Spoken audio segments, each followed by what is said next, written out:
আমি আমার বাসার সামনে পল্লী বিদ্যুতের লাইনম্যানরা কত কষ্ট করে কাজ করে, আমি এটা আপনাদেরকে একটু দেখাইতে চাই। এই যে দেখেন অন্ধকারের মধ্যে উঠে কোনো লাইট টাইট কিচ্ছু নাই, এতগুলা কারেন্টের তার। এবং মজার জিনিস হচ্ছে গিয়ে যে এই লাইনম্যানদের কিন্তু দিনে রাইতে 24 ঘন্টায় কাজ করতে হয়।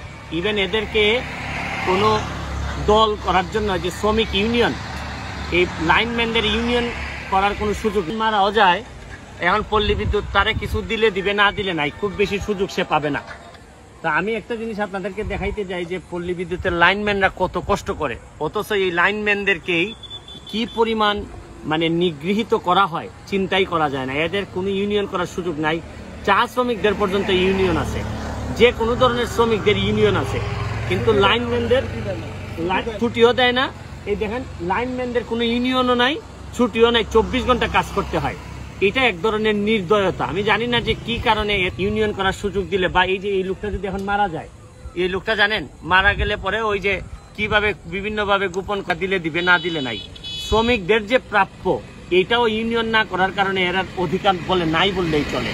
আমি আমার এলাকায় দেখেন এই পল্লী বিদ্যুতের আজকে এই লাইনম্যান কাজ করতেছে, আপনারা অন্ধকারে দেখতে পারেন কিনা, এখানে আসো। এই যে দেখেন এই হচ্ছে গিয়ে এই খুঁটি এই উপরে আছেন, দেখা যায় কিনা। আর এক ভদ্রলোক এখান থেকে টর্চ লাইট মারতেছেন। উনিও ভাই আপনি টর্চ লাইট মারে এটা রিস্ক, এখন কি করবেন? উনি একটা ব্যথা পাইলে পরে কি করা কইলে রিস্ক হলে তার ভাগ্য থাকলে সে নিয়ে যাইতে হবে। এইভাবেই আমরা চলছে জীবন, এইভাবেই চলছে।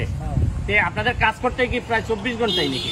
আমাদের শিডিউল আছে 24 ঘন্টায় কাজ করা লাগে। এইভাবে এই যে আপনাদের কি, আপনারা তো কোনো ইউনিয়নও করতে পারেন না, আপনাদের তো অধিকারের ব্যাপারে কোনো কথাও বলা যায় না, না? আমরা চুপচাপই থাকতে হয়, চুপচাপ থাকতে হয়। এই যে দেখেন অবস্থাটা, এই যে চুপচাপ থেকে থেকে আপনি যদি একটা লোকরে যদি নির্যাতন করেন, একটা কমিউনিটির লোকরে, এটা তো এক ধরনের নির্যাতন। তারা তাদের অধিকারের কথা বলতে পারবে না, সারাদিন রাত কষ্ট করে যাবে।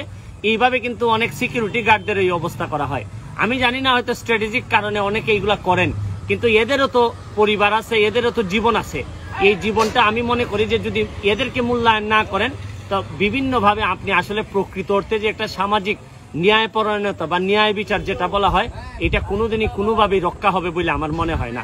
এই পর্যায়ে আজকে আমি আমার এলাকার এই জায়গা থেকে বিদায় নেওয়ার আগে শুধু আপনাদের যারা অথরিটি আছেন তাদেরকে বলবো যে তাদেরকে প্রাপ্য যদি কাজ করান 24 ঘন্টা, অসুবিধা নাই, তাদেরকে এই সুবিধাটুকু তো দিবেন। এইরকম দেখেন, এইরকম একটা ঝুঁকিপূর্ণ জায়গায় আপনি উঠতে, এত উপরে উঠে কাজ করতে পারবেন। দেখেন এদেরকে যদি এই সুবিধাটা না দেন, আমি হাইকোর্টে থাকি বইলা জানি এদের মামলাটা চলে, এদেরকে কোনো ইউনিয়ন করার পর্যন্ত কোনো সুযোগ দেওয়া হয় না। অথচ যারা কর্মচারী, যারা এইরকম লাইনম্যান, তাদের কোনো লাইফ নাই।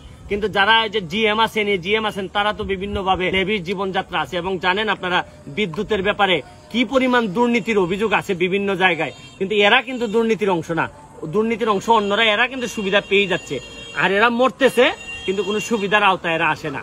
পরিশেষে আবারও বলবো যে আমি মাননীয় প্রধানমন্ত্রী, আমি জানি যে বঙ্গবন্ধু কন্যা, উনি চেষ্টা করলে, উনার নজরে যদি এটা আনা যায়, নিশ্চয়ই এরা এদের ভাগ্য এক সময় না এক সময় খুলে যাবে। ভালো থাকবেন, সুস্থ থাকবেন।